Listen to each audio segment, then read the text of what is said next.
I'll record it. Good. Hi, Trevor. Hello. Nice to see you. So we're collecting ourselves. Who is John Boardman? John, are you there? Can you tell us, or can we see your picture?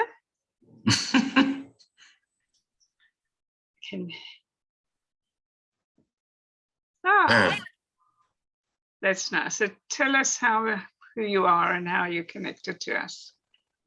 You hear me? Yeah.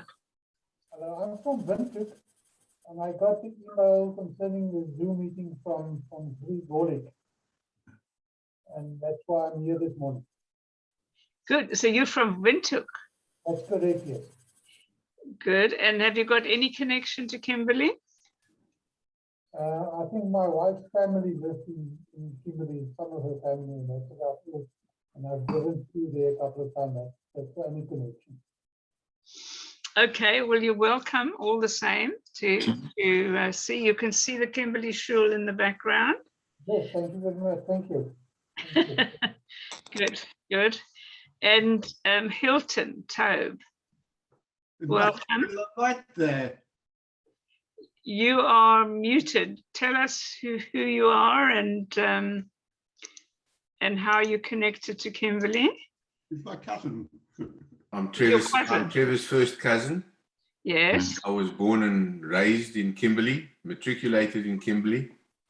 My parents were from Kimberley and married in Kimberley. I was bar mitzvah in Kimberley.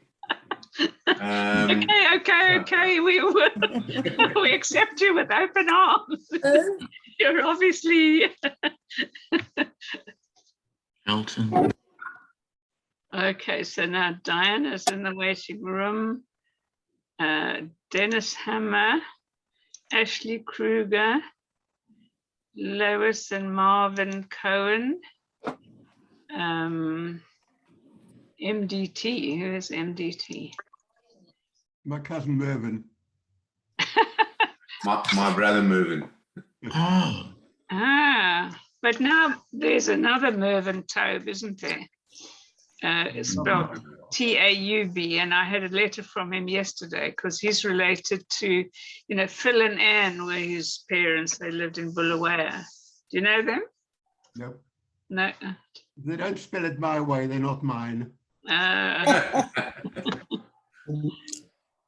Okay, Daphne's in the waiting room. Eric Furman, Leon Capon. Wow. Yeah, okay. Oh. Okay. Yeah. I can't seem to find it.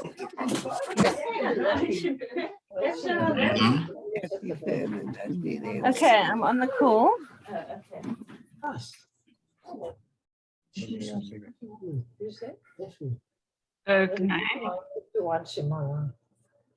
Okay.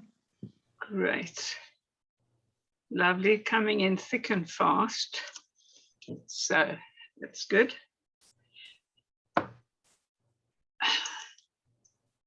Eli, what time have you got up? Hi, Geraldine. Can you hear me? I'm here. Yeah.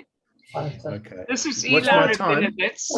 Eli is obviously my partner in crime, and he's the one who puts everything up on the website for us and manages the everyone. website. Hi from Perth, Australia, which is not far from the Kimberleys, but not your Kimberley. But nice to see you all again. Nobody. I recognize this woman very, very vaguely, but I don't recognize anybody else here. I recognize this guy. Right now, what? Trevor. Because they can hear everything.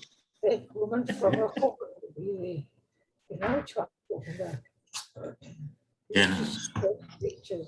Jesus, this guy remember he was at school with me. Oh, hi, Gail. You there too? Yeah. I'm here, yes. Great. Lovely. Okay. Hi.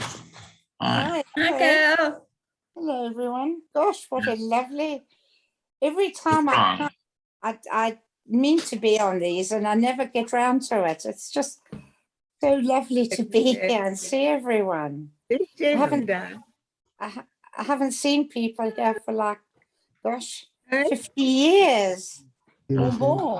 I'm the ring in here. I was only there for 5 years Say at hello. boarding school. There's a guy that I used to sit with. Oh gosh, Marvin, hello. I know what I mean. Hello. Hi, Gail. Hi, Leon. Yeah, hi, Mark. Okay, David Allen is coming in from all the way from Kimberley. Oh gosh. Then Gosh. Daphne, while we're waiting, can I just tell you that when Brian was at school, you taught him, I don't know, he must have been 7 or 8, I think. And he had such a crush on you. He absolutely adored you. You were like a goddess. He just loved you. That's nice to hear. Well, yeah. No, Daphne taught me in standard 6. Oh, really? Yeah, that's the standard I taught, standard 6. Yeah. I remember. I can't remember if standard 6 was like in the senior school. No. Yeah. Oh, it was Yeah. the first school, the first Yeah. class in the senior school. Was it? Okay. What I'd like to do now is mute everybody, and then I'll ask you one by one just to say hi, tell us where you're speaking from. If I'm not familiar with you, just tell me how you're related to Kimberley. And if you can put your pictures on, that will be lovely. Then we can all see you. The best way to watch this for the moment, I think, is on full screen and gallery view, and then you can see everybody. So if I mute everybody and then unmute yourself when I ask you, I'm going to ask Natalie and Laura first. So you can unmute yourself when you now, and then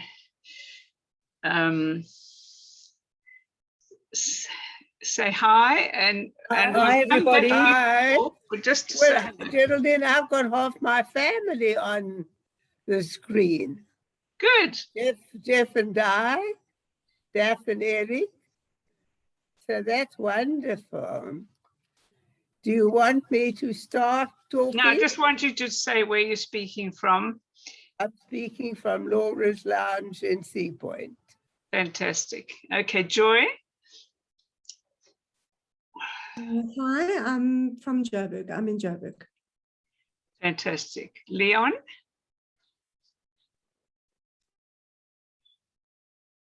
Which Leon? Which Leon? Oh, Leon Chonan. Didn't realize I've got so many Leons. Okay, hi. Yeah, I'm speaking to you from Toronto. It's 6:05 in the morning, so I'm pretty sleepy. So, you know, if I don't respond to your questions immediately, you'll know why. I've been helping Geraldine a lot with her website. I've written quite a few articles, and yeah, I've got a very keen interest in genealogy, and you know, I'm probably in touch with Eli quite often as well. So yeah, I'm certainly contributing to this incredible idea of a website for the South African Jewish communities. Over to you, Geraldine. Yeah. Thank you, Leon. Linda. Hi, yes, I'm Linda Capon, now Kruger, living in Johannesburg. Thank you. Trevor. Trevor Taube in London, virtually in Paddington Station. Geraldine and I go back a long way. I've got a photo of us in Sabay and Sabi, which was, I think, 1945 or 46. Yeah, absolutely. He was the only boy. Were you the only boy in Belgravia Junior?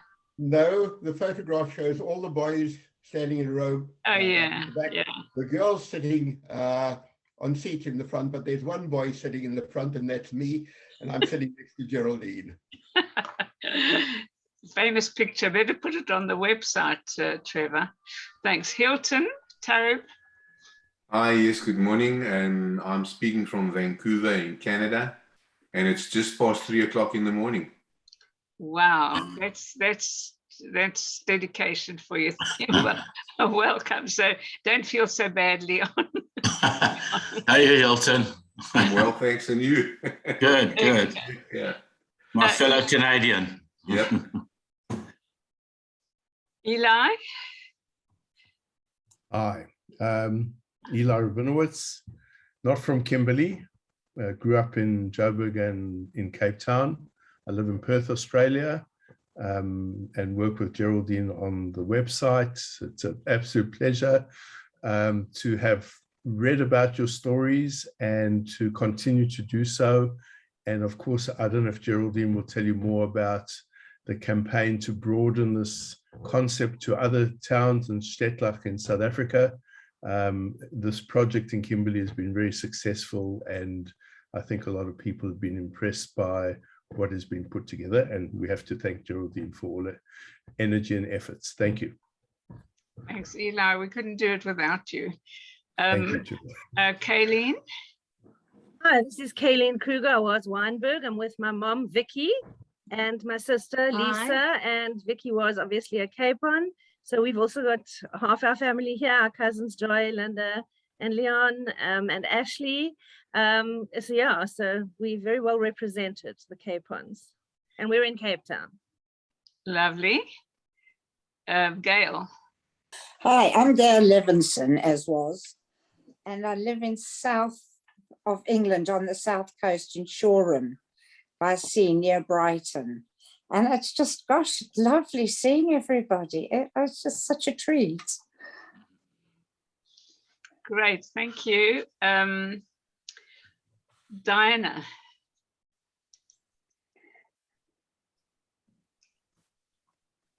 Hi, hopefully you can hear me. I'm with Diana. We're in Melbourne, and it's quite fascinating seeing so many faces and names. I must be honest, I wouldn't recognize anybody after so many years. I think I left Kimberley in 1968, but I have great, very fond memories of Kimberley. Thank you. MDT, who is MDT? Hi, my name's Mervyn Taub and I'm brother of Hilton, and we live in Israel, Rishon LeZion. Fantastic.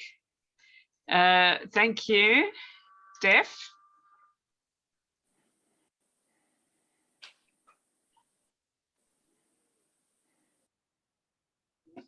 Hi, I'm Daphne Gillis, or Taub, and I've been following Geraldine's work for many, many years.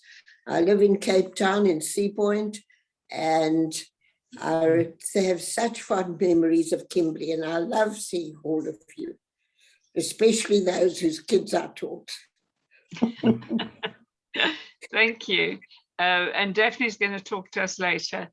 Eric Furman, tell us about your connection to Kimberley. I'm the connection. I'm Daphne Sussman, Natalie's sister-in-law. Yes. And we left Kimberley in 1956, and we now live in Auckland, New Zealand. In retirement village. Fantastic. And what time is it there? 10:15 at night. At night. Okay, fantastic. Barry. Which is Barry Katz. Hi, I'm still one of the few left in Kimberley. Not for very long though. We relocating to Cape Town in March or April next year. Yeah, and I still have my godmother right next to me there, Natalie Sussman, believe it or not. Auntie Nat. Fantastic. It was great to have you. Thank you. Marvin.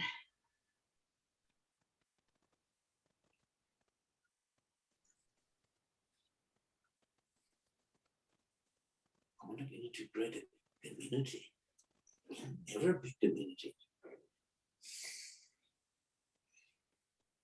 Hi, I'm Marvin Cohen. I was a boarder at Kimberley Boys High from 1960 to 64. I see quite a number of faces that were sort of my contemporaries. I just have a very soft spot for Kimberley and my years there, and I enjoyed them thoroughly, and the community was so welcoming to us boarders. We'll never forget that. I was part of the group from Uppington that went to Kimberley. There were at one stage, I think, 8 or 9 of us. The train trips were memorable. The Yontavim were even more memorable in Kimberley. And we were always included in the bar mitzvahs and other celebrations that took place at the shul. So very fond memories, and I enjoy hearing all your stories. Thank you. Thank you, Marvin. I think you made up a big part of the Kimberley Shul, and certainly think the girls are quite excited about the boys from Uppington. John Boardman. I'm from Windhoek. Yes. Was out there, but I got an email from Big Boy, and he said there's going to be something interesting on Zoom about Kimberley. So here I am this morning. Thank you for making me feel welcome. Okay, well, welcome to you, and we're glad we can spread our wings and welcome people from all over. As Eli says, we've started something called HOL, which I've told you about. HOL, Community History Online. So we've gathered together all the people who are putting their cities online. So if you want to do Windhoek, we can help you if we can. Leon, Cape On.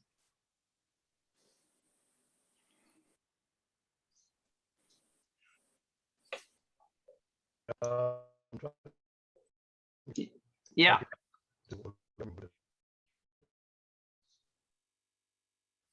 Can't really hear you. Have you got a bad Wi-Fi? Sorry.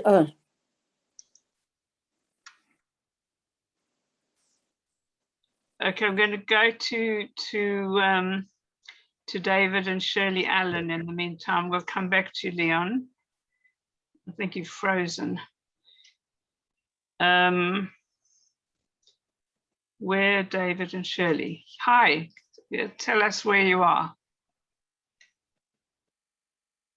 Oh dear, we can't hear you somehow. You're not muted, but we can't hear you. What's happened to your microphone? Oh dear. We'll have to work that out. Maybe Ashley, you can come in. Sure. In the Hey, meantime. I'm Ashley, calling in from Stockholm, Sweden. And Linda is my mom, Joy is my aunt, Leon, who's disappeared, is my uncle, and Vicky, Lisa, Kayleen are my cousins.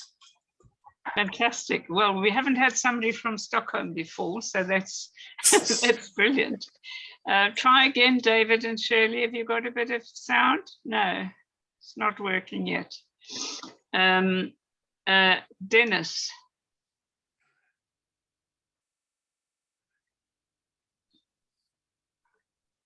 Unmute. Hi, morning. Well, I was born in Kimberley, born and raised in Kimberley, but I had to rush to get to this meeting now because I've just cycled around the peninsula. So if you see me eating and drinking and coughing, then you'll know why. Yeah, no, it's fantastic. I haven't seen Marvin for, well, some school days, which is great to see him. And no, great, Geraldine, what you're doing for us here. Thank you. Great. Well, The Hammers is one of the latest stories I hope you've seen on the website with these 3 lovely little children, and also a story of Dennis's ham radio. Yeah, my claim to fame at the time. Yeah, that's great. Lynette, we're very happy to have you.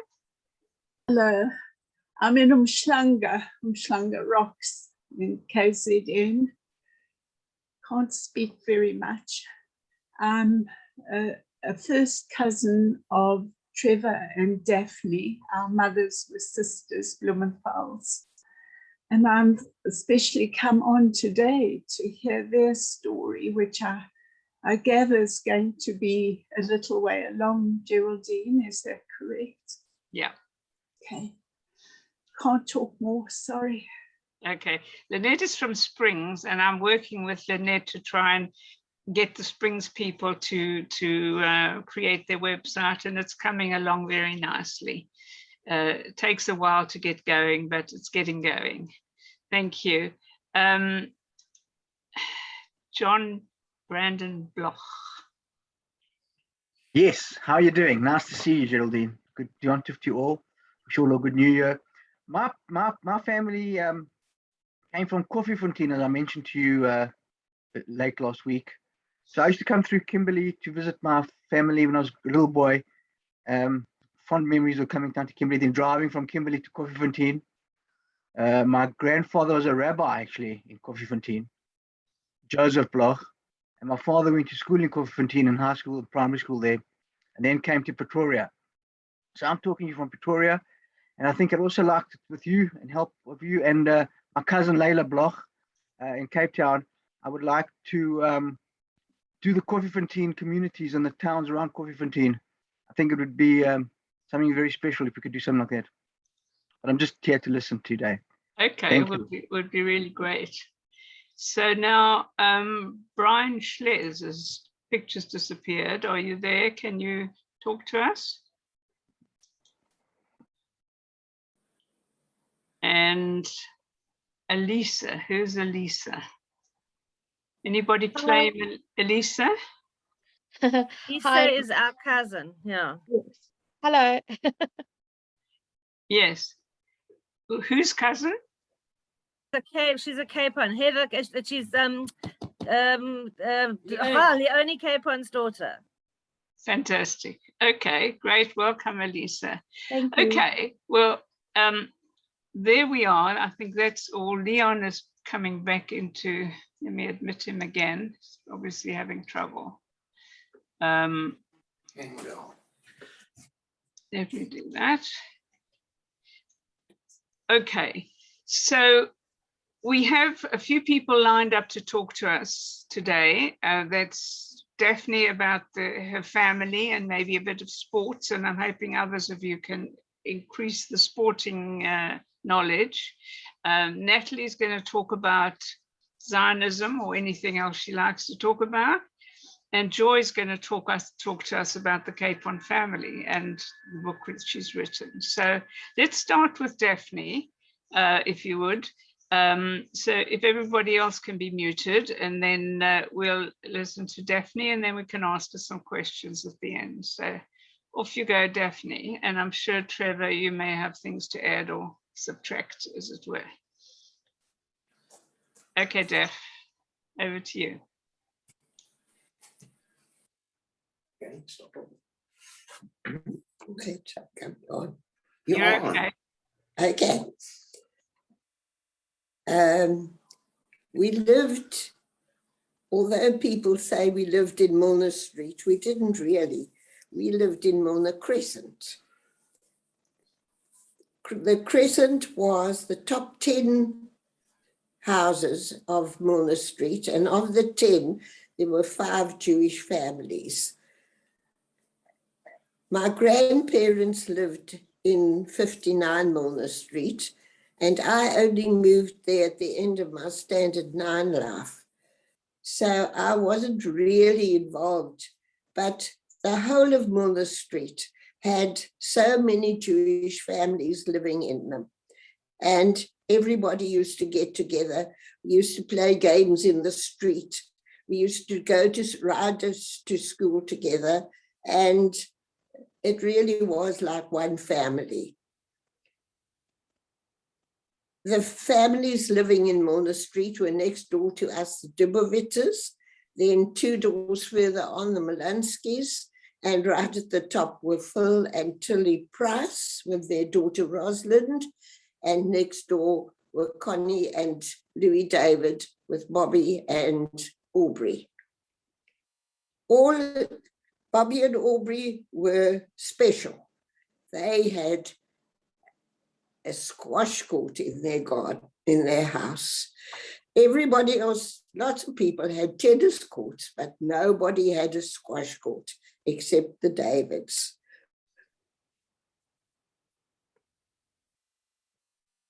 You all know about what life in Kimberley was like. It was the same for all of us. We were free, we were able to get around. We used to walk the streets, ride our bicycles to school. Then I went away to university, and that was 4 years out of my life. And I came back as a teacher at Boys High and really and truly enjoyed my time there. It was so interesting seeing the children of families that I had known as adults. As far as sport was concerned, both my parents, A.B. Taube and Violet Taube, were outstanding sportsmen. My father, A.B., was a champion bowls player, a champion cricketer, a champion everything else. Athletics, he was a South African judge for athletics. My mother played hockey against England as a schoolgirl. Neither Trevor nor I had any sporting ability whatsoever. We were all useless. The only thing that I achieved was a referee's badge in hockey. That was my sole claim to fame as far as sport was concerned. I think I've said what you wanted me to say. Okay, that's lovely. Trevor, do you want to? Thank you, Daphne. It's great. Trevor, do you want to add something? Yes, I must say that the gene didn't pass down to my children or my grandchildren either. We have no sporting people on my side of the family at all. My father actually also played rugby. He told me that he played his last game in his 50s. It was an old Crocs match, and 3 of them ended up in hospital. Yeah. That said, there were lots of other Jewish families along Milner Street. If you went across Durham Road, on the next corner were the Louis Levensons. Opposite them were the Diamonds. A door or two further down were the Schlessers. Also, round about there was an elderly lady, probably 20 years younger than I am now, whose name I can't remember, and I'm ashamed that I can't remember it, because for my bar mitzvah, she gave me a Rosh Hashanah machzah and a Yom Kippur machzah with my name on the cover, and I still use them every single year and have for the last 70 years, 69 years. And you've forgotten her name. That's dreadful. And I can't remember her name. And I will be using them again in just over a week's time. Did she not write her name inside to dear Trevor on occasion of your bar mitzvah? No, she didn't. Oh dear. And Bernard and Marcia Frank lived down the road. The Lipschitz, remember the Rosalie and Cecily Lipschitz?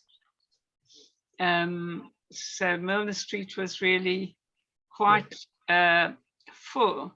Well, I also know that my maternal grandmother lived somewhere down at the bottom end of the road, but as I was 2 when she died, I have no recollection of her at all, although Daph does. Okay, good, thanks. Natalie, would you like to come Sorry, in? can I interrupt 1 sec? I also remember the Michelows lived in Milner Street. I think her name was Yetta Michelo. Yes, I remember there was Michelows, yes. Yeah, that's all I remember. The rest of it. My grandparents, the Chins, lived in 9 Milner Street. That's right. Good, thanks. Okay, Natalie. Geraldine, I think I'm going to read it because I'm talking about nearly a century ago. Yeah, I do want to say how delighted I am that most of my family are here. Jeff and my son, Di, Daff and Eric, Daff's my sister-in-law. Barry's my godson, and I'm delighted he's going to come and live in Cape Town. Dennis, I've known since he was born. He's one of my special people.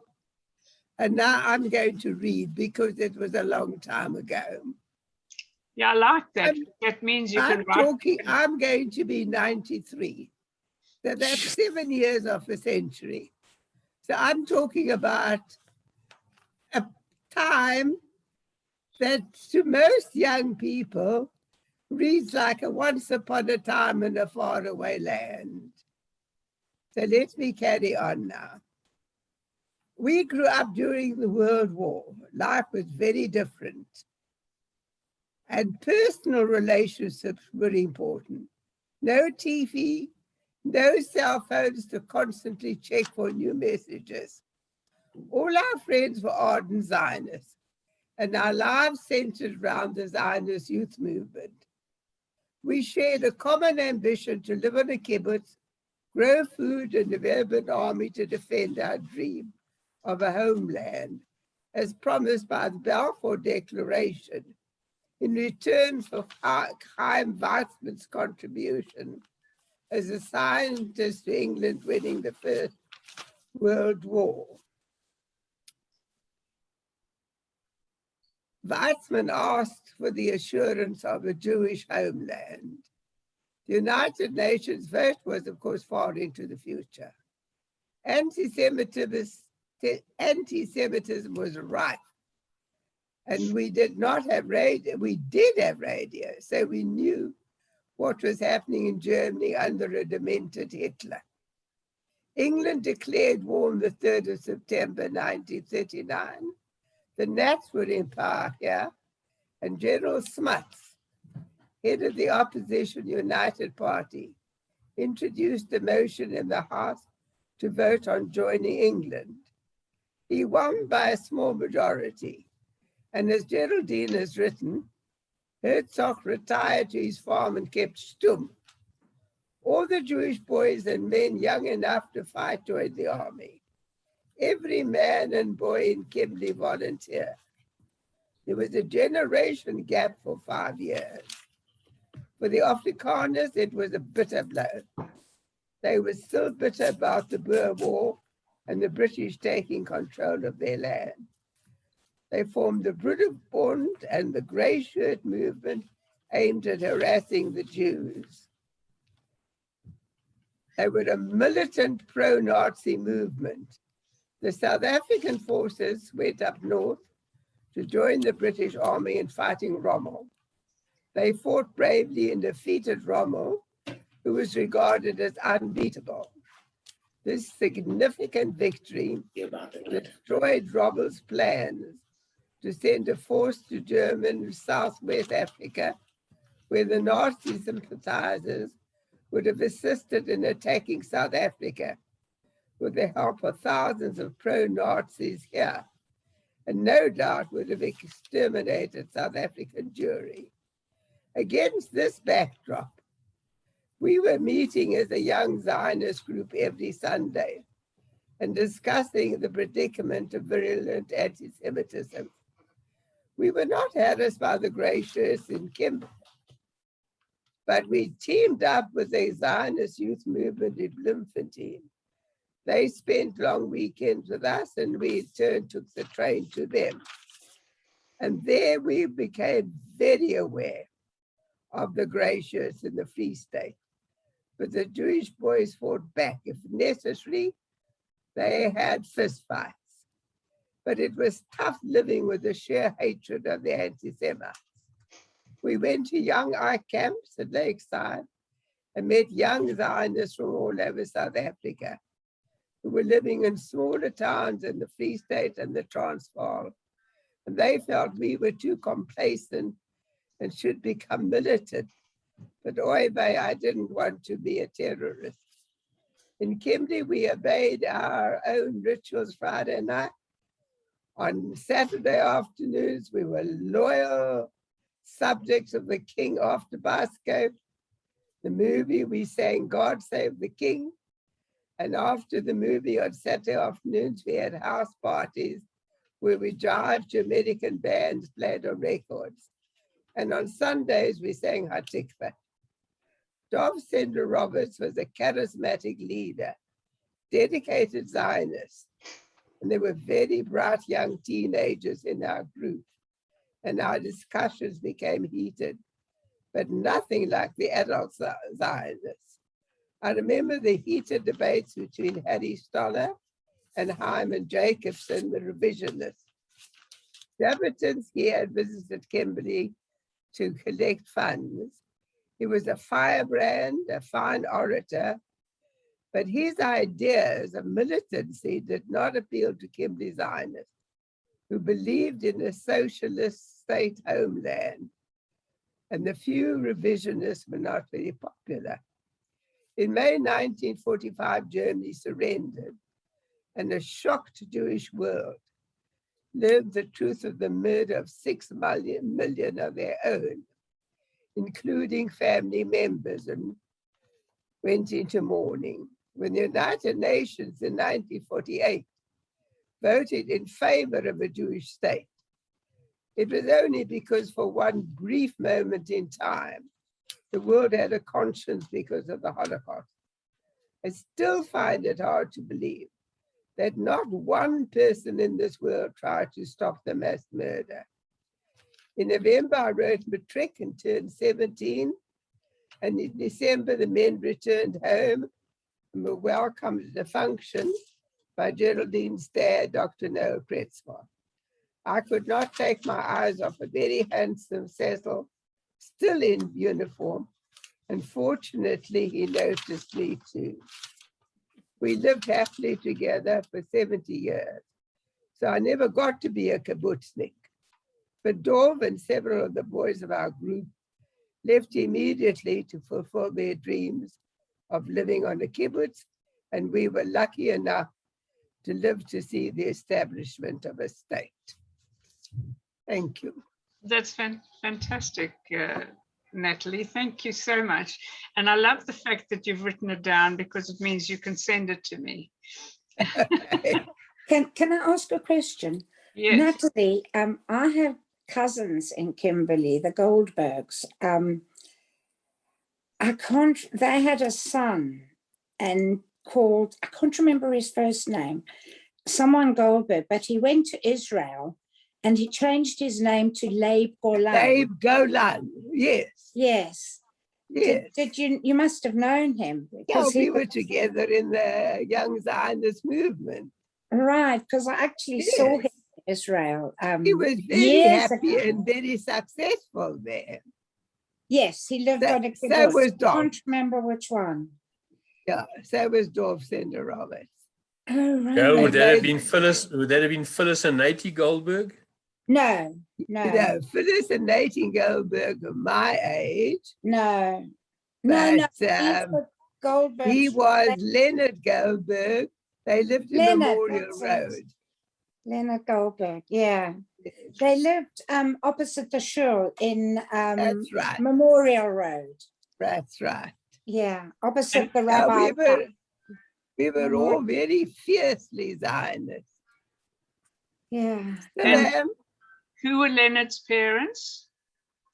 Do you know, I can't remember their names. They were much older than Leonard's father. I think his father was Chaim somehow. I can't remember.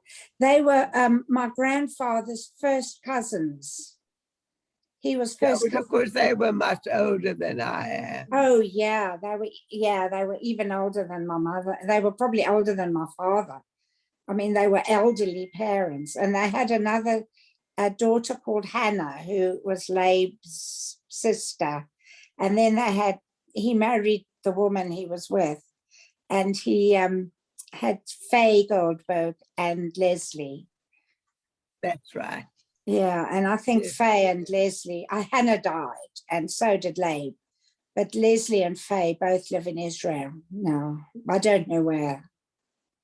So Gail, your grandfather was Julius Goldberg, yeah? Yes. And he yes. was a brother to Mr. Bernard Goldberg. To Mr. Bernard B. Goldberg. Yeah. Yeah. So this Chaim Goldberg was a cousin, was a first cousin. Yeah, as far as I know. Yeah. a first yeah. cousin of your grandfather. Yeah. Yeah. Also in Kimberley. Okay, Yes. that's good. Well, my grandfather left Kimberley because he, I can't remember if it was when my mother was born or just the next child, who would have been Ruth. He said he's not bringing up his daughters in Kimberley, and they moved to Johannesburg. And his daughter came to live in Kimberley. She met, apparently she tells the story of how she used to go to my Auntie Sarah and Uncle Bernard for holidays. And they always had waifs and strays at their house. They were always having visitors. And there was this woman staying with them, and she was going out with my father. And my mother was probably, I don't know, 12 or something, because my father was 15 years older than her. And she thought he was so attractive and so sophisticated. And he wasn't really. He was such a sweet, gentle man. He just wasn't sophisticated or anything. And, sort of 20 years later or so, she married, less than 20 years later, she married him. It's really funny. It's a nice story. Thank you. Okay, any other questions about this? Okay, so Joy, let's give you the floor now to talk about your family and your book, and however you want to do it. Joy. Okay, well, I'll start off with the book. It was never designed to be a work of reference. It doesn't have research in it. It's merely anecdotal. It's a memory. And the idea behind it was, it started after my mom died in 1999. And then when my dad died in 2009, it suddenly occurred to me that there weren't many people from our family that had the name Capon. And, many have married and have other surnames, and there are not many Capons. And I just wanted somewhere to be written down the fact that these two lovely people existed. And I didn't want the Capon name to disappear without there being somewhere a record that Dave and Beryl Capon existed on this earth. So I started writing a little memory, and it's really a small little book, a short little book. And it's not, as I say, no research involved at all. It's merely a memory of my parents. But I decided that I was going to do this properly because it had to be forever. So this little memory book actually has its own number, and it is lodged at the National Library in Pretoria. So it does exist, and it will be there forever, hopefully. So it's a little book. I do have it in PDF format. If anybody is interested in reading this little memory, I'm happy to send them a copy. Geraldine has a copy. She can put it on the website too. And my only thought is, if you do read it and you do find it interesting, and you do enjoy reading about these two people, that maybe you'd consider giving a donation to the Kimberley Shop. So that's the thought of the little book. If you want to, I'll put in the chat just now my email address. You can just email me. I'll send you a PDF copy if you're interested. But it's really just as a forever reference that these people existed. It's not designed to be any literary work of art. Okay, I published it in 2013, so it's been around for a while. And then I thought what I would chat about is about the Capon family, because when people think about the Capon family, they actually really think about the Melansky family, because in Kimberley, the Melansky family was a lot more prominent than the the Capon family, and many people knew the Melansky family. You know, Daphne's already mentioned Ray and Sam, who used to live in Milner Street, but we also lived in Milner Street. We lived in 29 Milner Street, and we lived in the old Melansky house, what used to be Louis and Annie's house. But many people knew my grandparents, Louis and Annie, but many people didn't know my grandparents, Leon and Victoria. And I thought I would talk a little bit about them because they're a little unusual. They didn't come along with all the other Litvaks. They didn't come, you know, the usual route through Lithuania before the war or during the war, whatever. These Capon crowd came from Salonika. And Salonika at the time, it's now part of Greece, but at the time was ruled by Turkey, and they were Turks. They were considered Turks. And on the manifesto, or on the immigration papers, when they came, when they came into South Africa from America, they were called 4 Turks. Okay, these 4 Turks came into South Africa, 2 Capon brothers and 2 Salem brothers, who were obviously mates of theirs.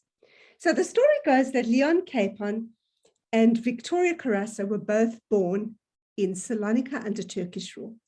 Leon was born in 1882 and moved to America as a child, a teenager, and moved around a bit. He was a bit, I think, a bit of a trader in jewelry and fancy goods, women's clothing.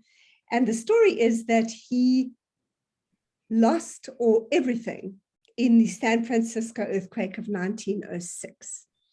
So that was quite a bit of history that was always known as part of the family. But to be honest, I personally haven't done a lot of research on it, and I take it at face value.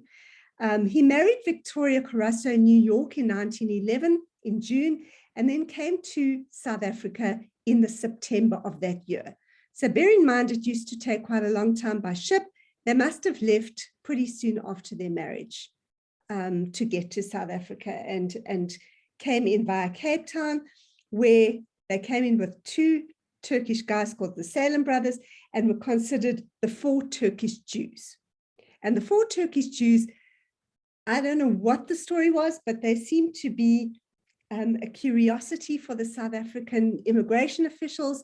They kept on looking for the 4 Turkish Jews, because the 4 Turkish Jews used to move around a bit. And they styled themselves, quote unquote, they styled themselves as the Parisian Art Fabric Company, bringing in fancy goods and oriental curiosities or carpets or whatever, oriental goods. And they traveled around a bit, and they ended up, Leon did, with Victoria in East London. And then there was a little migration through Bloemfontein, and then they came to Kimberley. And that's where my mother was born. Well, my mother was born on the Melansky side, but my father came to Kimberley as a dashing kind of in uniform guy. Never saw active service. He was very young. He lied to get into the army. I think he wanted to get out the house. And he was very young, and he married my mother in 1950. So unfortunately, I never knew Leon Capon. There are lots of Leons, by the way. Leon's not it's not a mistake. I have a cousin Leon, and if you go back into the Capon family, there was my grandfather had an uncle Leon who had a son Leon there are lots of Leons. Okay, so if you get confused by the Leons, you're no more confused than me. But my Leon Capon was my grandfather, and I never knew him. He died in 1949 before my parents married. My grandmother Victoria died in 1978. So I did know her, but for many years she suffered from dementia of some description. So I never had a close relationship with her. So my grandparents I didn't really know very well. And that's the story of the Capons. But in Kimberley, the Capon family, Leon Capon, my grandfather, being one of the 4 Turkish Jews, didn't mix very well with the Lithuanian Jews. So they mixed pretty much with the Greeks in Kimberley. And my grandmother and he spoke a number of languages. I assume they spoke Ladino, but according to the immigration papers, they also spoke English, Spanish, Italian, and Portuguese. So they were very much involved in the Greek community in Kimberley. They spoke Greek. And we used to get the magazines and newspapers. If you remember the Pan Cafe in Kimberley on De Toitspan Road, they were Greek owners, and we used to get the old newspapers and magazines from the owner of the Pan Cafe to give to Victoria to read. So she read all those newspapers. And they mixed in the Jewish crowds and that in the Greek crowds. And that's probably why not many of the families really know the Capon crowd as much as they did the Melansky crowd. And that's just a little bit of history. When they arrived in South Africa in 1911, as I say, they were still Turks, but Salonika was liberated by the Greeks in 1912. So they just missed that.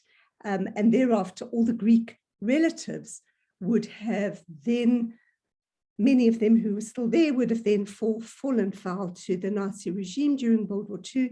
And we do know that we know of at least one of them that died in Auschwitz in 1942.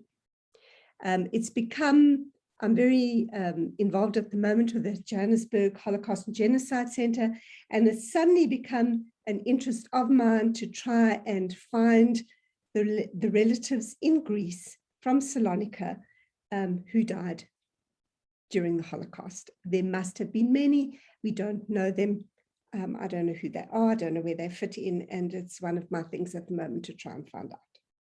So that's a little history, which is a little different from the other Jewish histories of Kimberley. And I just thought I'd pop it in just so that people do get an idea that there were Jews in Kimberley who came from elsewhere. Okay, and then of the Capon crowd that is still around, as you see there, and most of them are here on the Zoom today, which is really great. You will notice Ashley, my nephew, his picture actually appears on my little book, not by mistake. He and I appear on the cover of the book, and the idea there of the book is so that we are passing it down to a younger generation, and Ash is my younger generation, my nephew, and so he is on the cover of the book, and that's why he's here today. Okay, that's my input. If anybody has any questions. Thank you very much. Does any other Capon want to say something about the Capon family and the extended family? Okay, you want to say anything, Kayleen? Yeah, I will say one thing. I mean, what Joy is saying about the Capons being sort of looked down upon a little bit as Sephardi's in a very Ashkenazi community. That was really obvious in my immediate family, because my mother married Norman Weinberg's son, Dr. Norman Weinberg's son, and of course the Weinbergs being German, I mean, looked down on everybody, but particularly the Capons.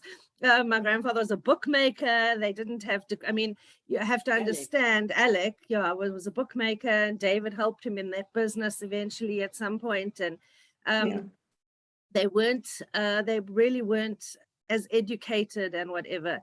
My grandfather Norman, who was a doctor, was a family of 4 brothers, all of whom were medical doctors, which is almost an unheard of thing for Jews of that period, you know, practicing medicine in the 30s. And then their son decided to marry one of these Capon girls.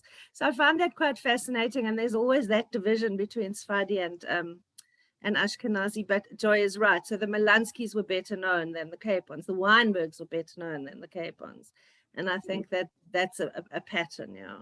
Yeah, and if I can just add, this is Lisa. Just Violet and Alec Capon were our grandparents, and their daughters were Heather, Leonie, and Vicky, who's with us, and Elisa, who's there. It was Leonie's daughter, And none of Heather's kids are on today, but she had 3 kids as well. Yeah, Heather's 3 children, but none of them is on today. Yeah. And while we're talking about Heather, let me just say that most of the stuff, most of the Nadine's there, sorry. information that we have was actually from Heather. Heather did a lot of the early work in the history, and and then Vicky popped in and got the immigration papers and all that kind of stuff. So most of the stuff comes through Heather. And Vicky wrote a lovely story about the culture and the food. And Kayleen, how you and Vicky continue the recipes of the food that Violet brought from Salonika. But Violet didn't come from Salonika. No, Violet, not Violet, Victoria, that Granny Victoria brought. Victoria brought, Must have been Victoria, yeah. So, Joy, sorry to ask you, of all the Leons, was anyone as naughty as your brother Leon? I don't know. My brother Leon can answer the question. Since when was I naughty? Easily on generations later. You used to take us to the halfway house. We were only about 12, and you used to take us to have a drink. Oh, yeah, no, the halfway house was something else. We used to go there, get a little bit under the weather, and then the two waiters there used to bring me back to the home, bring me back home top of Mono Street there, stick me in the hammock outside the house, take a bob or two out of my pocket, lock my car in the front, and go back to the half. Those were the good old days. Now, talking about my late grandmother, Victoria, I didn't have a very good relationship with her either. But I mean, there was a relationship when she was in the home and I was in Kimberley after the army and in Durban and everything else. I used to go and visit her. But whenever she got upset with me, she used to give it to me in either Greek or Spanish. I didn't know what the hell she was talking about. She couldn't get excited in English. She got excited in Greek or Spanish. And I didn't know what the hell she was talking about. All I knew, I was in trouble. And you didn't even know if it was Greek or Spanish. Well, I knew it was Greek or Spanish, but I didn't know what sort of trouble I was in. I was always in trouble. I mean, there was no question. Sorry, Leon, where do you live now? I'm in Sydenham in Joburg. Yeah, we're all in Joburg. We're all in Joburg. Apart from Ashes in Sweden, but yeah. Otherwise, also, just to say that Nadine is on here as well. She hasn't opened her mouth. Nadine is Leonie's younger daughter. Yeah, she is here. Okay. Hello, everybody. Yeah, so the Capons are well represented today. Tell us, Nadine. By the way, do you remember the late Maxi Capon? That was a tragedy in those days. Yes, that is the family that Kayleen. That's Kayleen's side of the family. There's Vicky. Yeah. There was Heather. There was Leonie, and there was Maxi. And Vicky is around with us today, and sadly the others have passed. Yeah. Yeah, all the others are gone. Yeah. Maxi, 1964. Yeah. Kayleen, you said something about Alec not being terribly well educated. Well, your grandfather was probably one of the most perceptive people I have ever met. Yeah. Really, he was not stupid at all. He was one of the brightest people. No, and absolutely. Talk to him about anything, and he was so knowledgeable and had so much insight. He was fascinating to talk to. Really, they were always doing crossword puzzles. Yeah. That kind of thing. And I have to tell you a story. Leonie and I did ballet together. Leonie and I were very, very friendly. And she and I did ballet together. And we used to do it at the convent, at the hall in the convent. And after ballet, she and I used to go to the halfway house and sit on the porch and have a Coke. And we used to speak French. I mean, Leonie and I knew as much French as my dog did. But we used to say, you know, use all the dance steps that we could think of and gesticulate. And I don't know if we actually ever fooled anybody. I'm sure we didn't. But did we have fun? She was such good company, really such good company. I think you'd say all of them were amazing characters and are amazing characters. Yeah. Aren't you, Vic? You're an amazing character. All of them were and are amazing characters. Yeah. Yeah. Lisa once posted something on a family group for the Cape once that said, insanity doesn't run through our family, it walks slowly and says hello to everybody. That's kind of it. When Joy says all characters, she's being very nice and polite to all of us. We're all a little bit on the odd side. Somebody mentioned Max. Now, all of a sudden, in the last couple of weeks, I belong to a group called the Brevner Jewish Altekakers. Because I went to school at Brevner, I got banished to the Free State for 3 years. And Max was part of he was one of the first in that hostel when it started. And as soon as I got onto this thing, all these questions, how's Max? Well, they all knew because he died in February of 1964. And at school he was known as Kenny, Maxwell Kenneth, and everybody knew him as Kenny. And all of a sudden, from everywhere, everybody's asking about Max. I think Linda got a call from, or Joy got a call on WhatsApp from somebody else, and the name just pops up everywhere. But I mean, he was a little bit older than me, but also, you know, I remember one thing about Max. He had his girlfriend's name tattooed on his arm, and went down his arm on one arm that said Lynn. I'll never forget that, not as long as I live, because I didn't know any other Jewish could with a tattoo. And I mean, he was very young when he died. Tell us what happened to Maxie. Apparently, he had a bike accident. He had a Honda C110, which is a 50cc. And I think it was in the Toitspan Road. You're going up the road or something, and he got knocked over. And I think the accident was on the 28th, but I'm sure Vicky will be able to tell us more. And he died on the 29th of February on New Year's Day. Yeah, and I can tell you a bit more. The story as I heard it from, as we always heard it from our mother and our aunts, was that he had begged and begged to be allowed to have a motorbike, and finally my grandfather had agreed. And but Kimberley being such a small place, they bought the bike, but there were no helmets or anything available, and that had to be ordered from Joburg, and it was going to take a while to come. And he begged to be allowed to please just take this bike around the block without a helmet, and he said he'd be very careful, and he'd just go around the block, and as fate would have it, a car went right into him on that one helmetless drive. And my grandfather never ever recovered.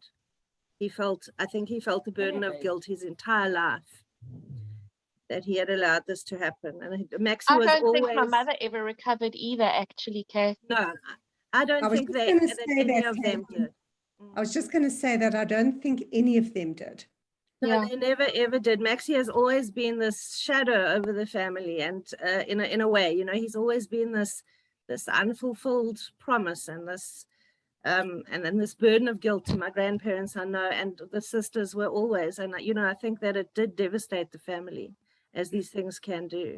Kayleen, I think everybody who was Maxie's age, Maxie was probably a year older than I am, and we were all absolutely devastated. And I don't think any of us really recovered from it. We were so shocked and upset. You know, he was our friend. He was one of us. How old was he? He was 16. 1964. And I think he was very friendly with Louis Averbach. Yes. Were they together that night? I heard they were together that night. No, I don't think so. I think the accident actually happened in Memorial Road, but I'm not certain. No, my understanding is it was the Toitspan Road. The Toitspan Road. Chemist. Was it? Cooper's Chemist, yeah. Where Cooper's Chemist was on the corner. corner. Oh, right, on the corner, yeah. Yeah. And he's very friendly also with Jeff Geller. Yeah. But Eric, David, and Maxie were the two guys with mopeds, and all the young boys that we all wanted to get one. And after Maxie's accident, my parents told me on their dying, they would never allow me, on their deathbed, they still wouldn't allow me to have a moped because of that accident. Mm. Yeah. Look, I think that was a standard, certainly in the Cape Town household, we were all told from very young that we could do whatever we liked, but we couldn't get on a bike. That was it. Never ever have a motorbike. No, absolutely not. Yeah. I mean, that was just standard from when we were children. And now my son is obsessed with motorbikes, by the way.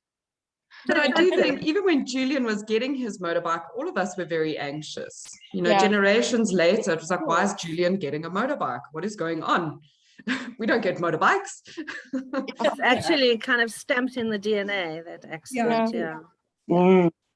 When we changing the subject slightly, when we were children, if we stuck our arms out the window, my parents would always say, put your arm in, otherwise you're going to end up like Derek Horowitz. 100%. 100%. And I was with Cheryl Brown in America, and she said that to one of her children, and it turns out that every single Jewish child who was brought up in Kimberley said that to their children. My mother said that to me as well.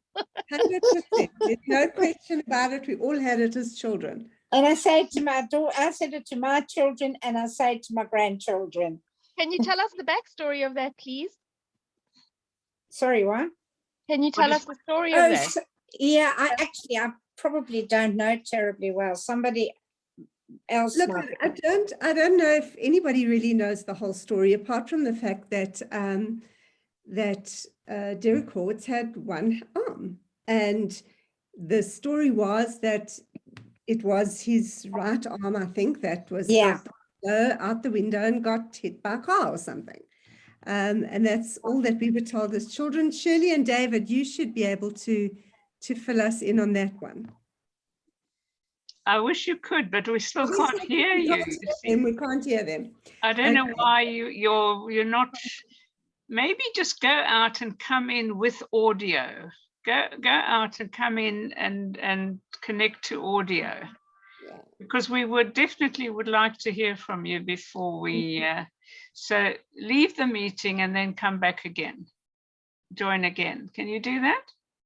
And hopefully connect to audio when you rejoin, because we must hear from you. But Barry, you might know. I don't want to say that this is the right story, but what I heard was they were in a car accident near Warrington, and that was the way I believe Derek lost his arm. But I'm not 100% sure. I would have thought Barney would have been able to tell us. Yeah, Barney might. He's not in today. And what Where's about Barney? Natalie? Do you remember anything about what do you remember about Derek Horowitz? I remember, I think the story was that he had his arm out of the window. Yeah, that's what we heard. Yes. And a lorry passed, and when he lost his arm. And do you know where the accident took place? Was it? Yeah, I don't. So Kimberley had its fair share of fatal accidents. There was the drowning of one of the Stoller boys. Yeah. Geraldine, we were all together. Yes. As a young crowd, we went to Riverton for a picnic. And Alan dived into the water, was obviously caught in an undercurrent. And it was the most shocking tragedy. He was drowned immediately. He never had a chance. And that was in front of all his friends. Yes, we were. So who were the friends? Who was all on this picnic? Well, all those Zionist youth. Now tell us. Alan was my age. Berenice was Stella's age. Daff, you remember Berenice. And Berenice, it broke her totally. Her life was a tragedy. She never, ever recovered. It was very sad. She used to come and visit me after we were married, and Stella was married and had left Kimberley. And she came with a carer. And she was just a nervous wreck. The sweetest girl, really the sweetest. But that, of course, Harry Stoller, he retired to his study, and then we really never saw him again. We were also present when Tossie Goldman and Butty Noggart were killed, because we were all going to a bra face that night. And we decided to meet at the airport. And we never understood why. Tossie and Butty went up in a plane. I think that Butty needed more hours, flying hours, to get his license. Tossie, of course, had come back from the war as a hero. He was an outstanding pilot during the war years. He ended the war as a major. But that plane just came hurtling down. It was the most, you never really come to terms with actually watching your friends die. We were a small community and everybody felt very deeply. And after that, the Noggarts came to live in Kimberley. Geraldine, that after one of our Zooms, one of the Noggart nephew, grandson, yeah, he contacted me. He'd asked you for my email address. Yeah, and Glenn. he was very thrilled, that I had remembered his family. Yes, this is Glenn Kirshner, who lives in That's London. right. And I'm very pleased to say he lives quite near to me, and he came round for tea a couple of weeks ago. Trevor was there as well. And we could talk about his family, the Noggarts. He was very thrilled with them. And the Capons were a wonderful family to have in Kimberley because of their exoticism, I suppose. And they brought a new dimension to what was going on. Yes, I was friendly with Violet. She was lovely. And Violet used to look after the gardens at the synagogue. That's right. Because they lived very close. She used to go around and make sure that the gardens were tended. Vicky told us that, Violet was a lovely person. Yeah. Good. She was So a wonderful grandmother, as long as you never upset her. Then she became Granny Violent in a flash. Well, this is the temperament. Now David's coming back, so I'm hoping that you're there, and I'm hoping we can hear you this time. How about that? Yeah. Yes. Yay, we're there. We're there and back. Yes. Excellent. So now the floor is yours. Tell us everything. Just to get back to Howitz's, they were Monica and Derek were coming back from Bloemfontein to Kimberley, and the car, they weren't in a car smash. The car rolled. I think he lost control of the car and it rolled into the veld. That's to say, he had his arm out. And Monica was actually crawled up to him to find out what had happened. And she saw that his arm was virtually disconnected. And she managed to sort of bind it. And they were lying there for over an hour or so before somebody came. It was long before cell phones or anything. And until somebody found them and were able to call for help and get them. Fortunately, they saved his life, but he had to they couldn't save his arm. So it was a long healing. And I remember when Joy, when your nephew was killed on the motorbike, he was actually visiting Solly and Julie Jacobson's house in Memorial Road. And he rode from there down into Pan Road. And as he got to the corner next to Belgrave Junior School, he got collected by a car. Yeah. No, my cousin Maxie, yeah. My cousin, yeah. Yeah. Well, let's Geraldine, go.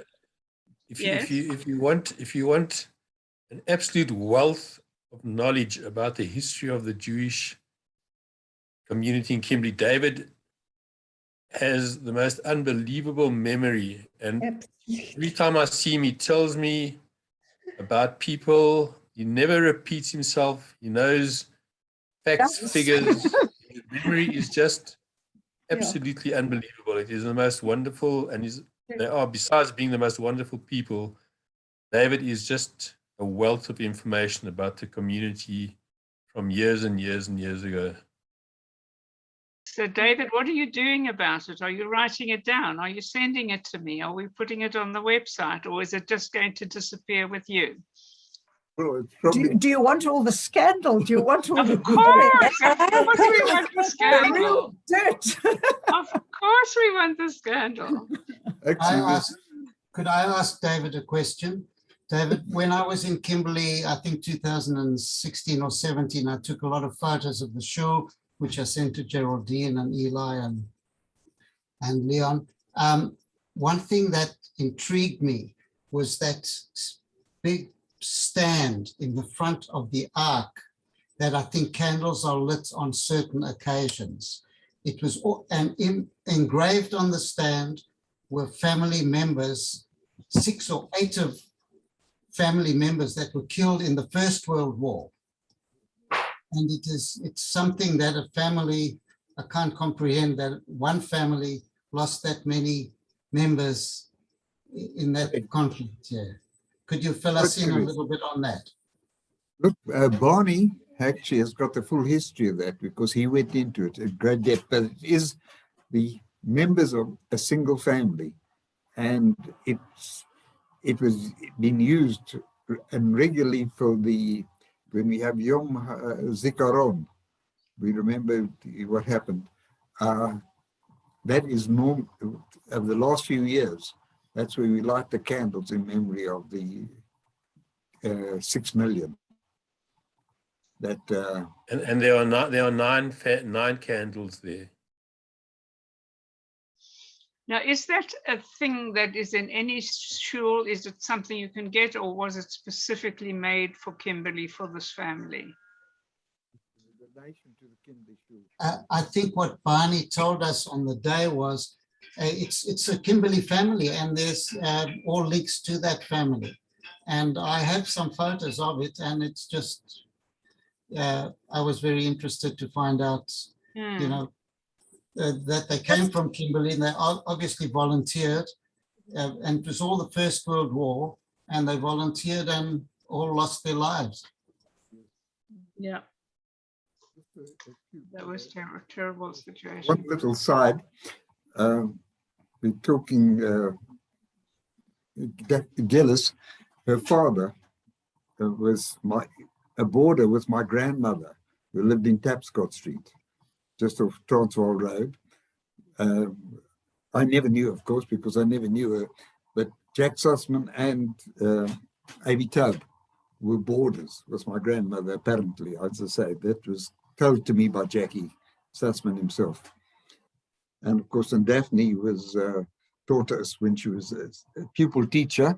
She came to teach us at Boys High School, so that's another memory that we have of what happened at that particular time. So tell us, Shirley and David, about Rosh Hashanah in Kimberley in the last several years. Of course, not last year, but you know, coming up this year, and what you've been doing with your Bochrim. Look, you know, as I say, they've been coming, I think, for 16 years now. They came as schoolboys initially, and they this is as they always regarded as their Rosh Hashanah home since then, because every year since then they come to Kimberley with initially as schoolboys and eventually as young married men, and now with their families. And it is something unique, absolutely unique, that we have a service and they bring for friends. there are more visitors than there are members of the Rotterdam, and they bring their friends with, and they make the show becomes totally vibrant with their voices and their singing, and there is so much joy in the conducting of the service. It is absolutely a pleasure. We are blessed by having something Their like that. children run around, the what's name, climb on the bimmer with them, they hold them while they're davening. A lot of noise goes on, and it's very lebendig. David, can I just interject there? One of the guys that used to come through for Rosh Hashanah all the time is Jason Cree. That's right, yes. And I became very friendly with him. We were in a Yiddish class together because I'm learning Yiddish. And we were in the Yiddish class together, but he's immigrated now. So I was kind of wondering what was going to happen at the Rosh Hashanah.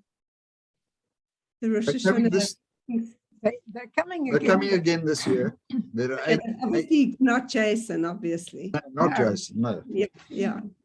And then last year we were lucky that 2 of our sons were able to come. And this year, nobody. Kevin's bunged up in England. He can't get here. And Mark can't get away from Joburg. So we're going to be too short, but I think they'll just about make a million.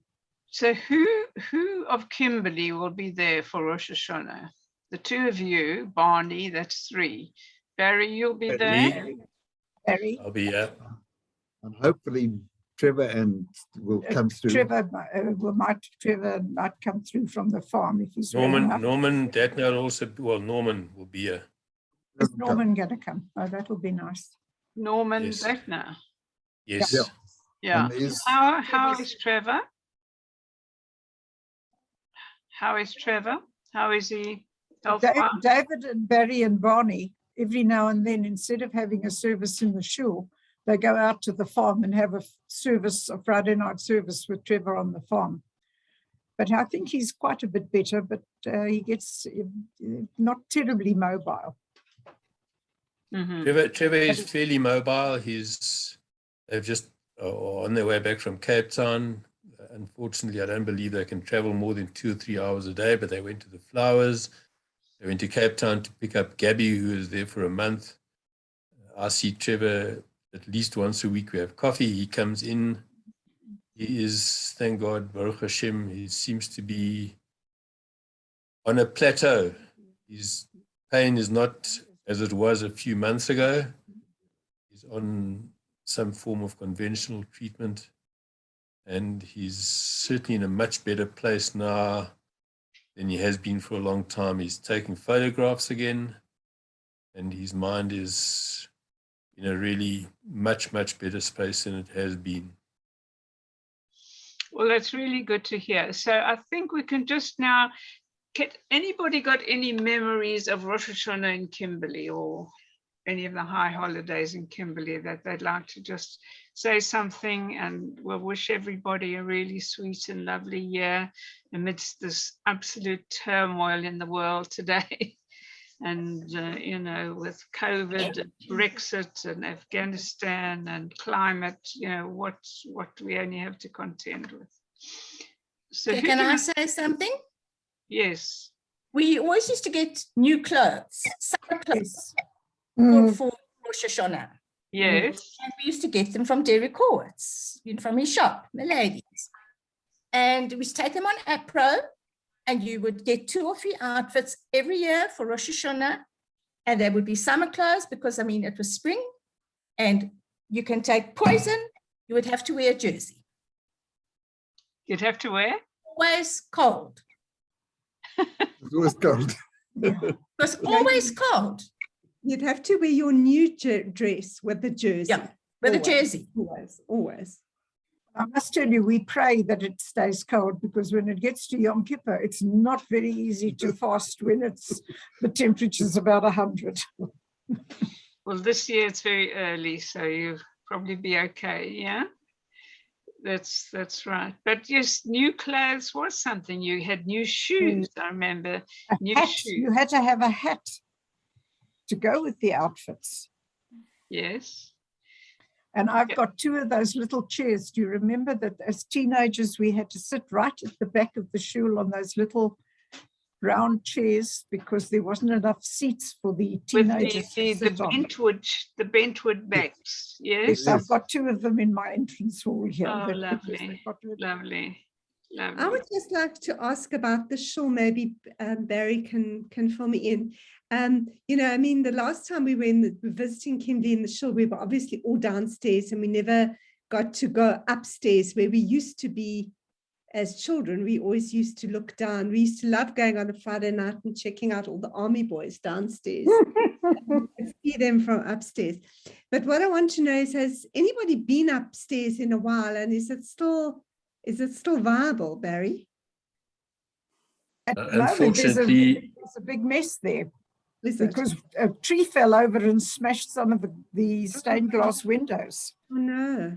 The answer to your question is upstairs is probably kept a little bit clean, but no, on a Friday night, it's normally David, Barney, and myself.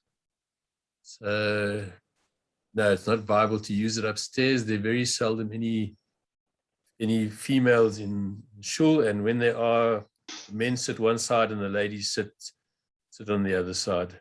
Yeah, I don't mean viable as in being used. I know it's not being used because when we came, we sat downstairs. But what I want is it still habitable?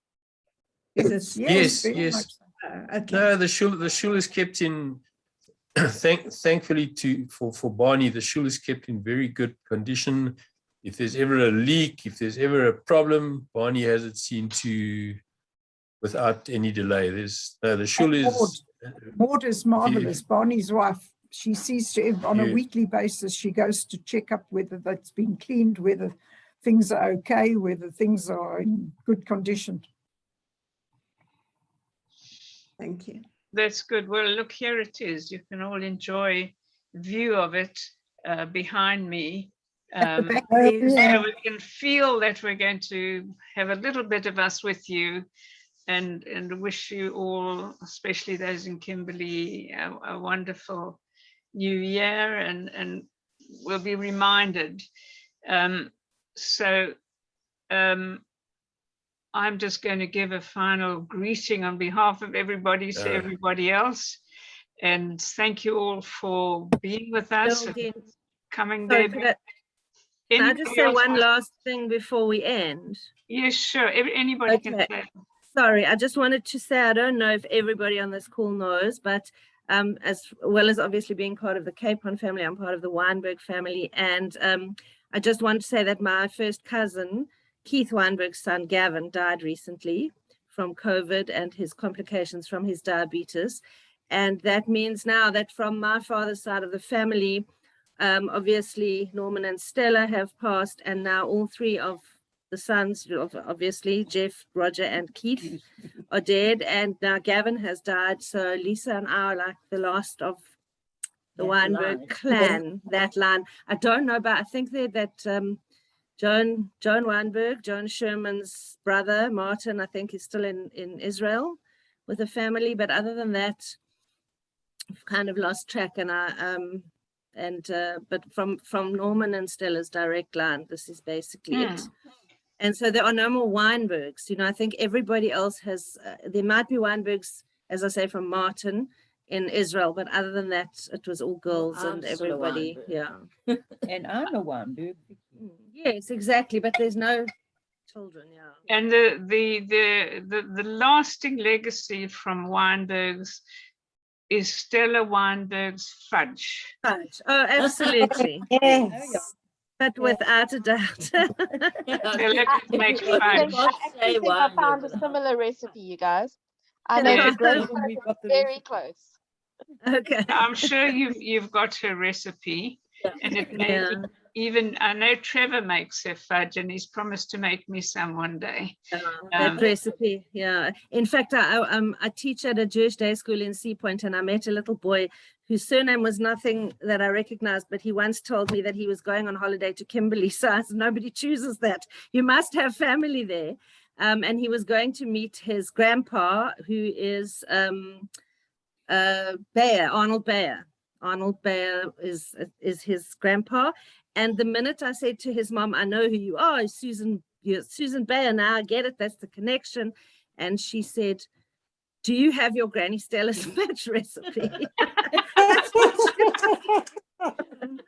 So I felt we were reconnecting from the past, and that was the one thing she wanted, was the fudge recipe. Well, who's got it? Because I think I'll have to publish it in the next newsletter. Lisa's got I it. make it. I've got it. She can put it on the website. Yeah, Lisa's got it. Please send it to me. We'll put it on the website. Yeah, great. It won't be the same. Or you can put it on the Facebook page. Yeah.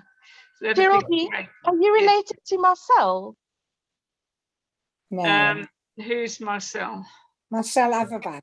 No, I'm not related to Averbachs. I'm an Auerbach, and my husband's family come from Frankfurt in Germany. So I'm a mixed marriage to, you know, a Jekke and a Litvak. So there we are. But Kayleen, I've got a picture of you in my parents' garden in Kimberley, in a little paddling pool with my daughter Lauren, who when you were about, you know, 18 months old or something, in Kimberley. So there we are. Yeah, I think it was a popular thing to put little children into little paddling pools in Kimberley Heat, because I have one of Joy and myself actually in a little paddling pool, and maybe I'll haul it out, Joy, and I'll send it to you all. Yeah, and I'll try and find the one of you with our daughter Lauren. And our daughter Lauren sadly also passed away nearly 10 years ago with cancer. So that's very briefly. I see Arnold Bayer in Schule in Johannesburg occasionally. Yes, they're in Joburg now. Yeah, because of COVID. Them regularly. We don't go there very often. Yeah, and Adele Bayer was at school, in my class at school, and I went to spend a few weeks at Bite House when my parents were overseas, and Adele was my saving grace, helping me to get through this this boarding school episode, which was quite fun. But I would like to, if you see Arnold, tell him I'm waiting for the Bayer story for the website. We speak to Arnold quite regularly. We'll be speaking to them today. Well, please ask him to write the story. We're going to phone her today. It's her birthday.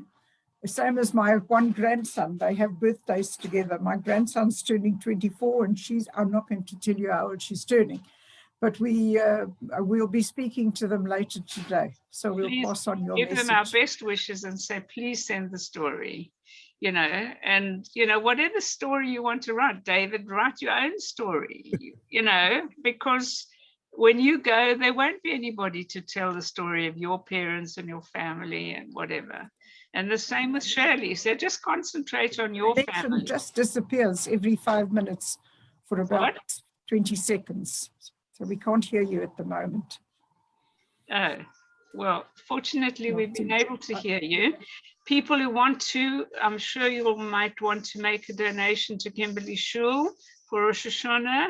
If you tell Barney, he will mention your family name at Yom Kippur and be grateful for a donation, which I'm quite sure he'll give you if you just send him an email, he'll send you the details of where to send it. They're very grateful for that. Now, Barry, where's Barry? Are you there? Just left. Barry, we would hope that you would join this little group that are meeting to look at the Kimberley heritage and how to preserve the footprint of Jewish life in Kimberley.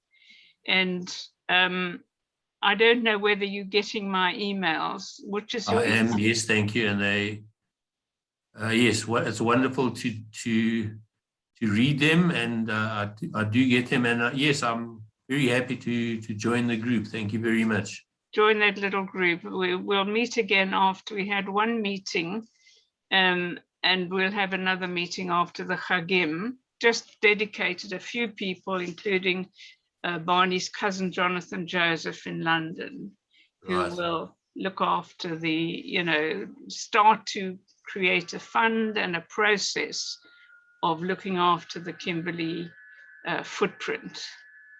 And we'd be very pleased of your participation in that. Thank you very much. I would be.